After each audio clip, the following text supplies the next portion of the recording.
ત્રણ દેશના પ્રવાસ પર વિદેશ મંત્રી એસ જયશંકર નેધરલેન્ડમાં મંત્રીઓ સાથે મુલાકાત પાકિસ્તાનની કરતૂતોનો દુનિયા સામે કરશે પર્દાફાશ।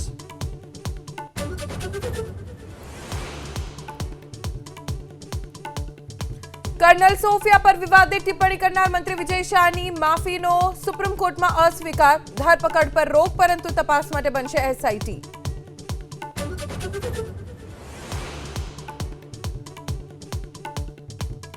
संबल जिला कोर्टમાં ચાલશે જામા મસ્જિદ સર્વે સાથે જોડાયેલો કેસ। इलाहाबाद हाईकोर्टમાં મુસ્લિમ પક્ષની રિવિઝન અરજી ફગાવાઈ।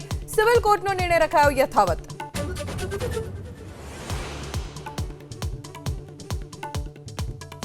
गद्दारों पर देशना अनेक शहर में एक्शन। यूपी पंजाब और हरियाणा में अत्यार सुधी में 10 ની धरपकड़। जासूसनी कबूलात मोबाइल सिम ना बदले मळ्या वीजा।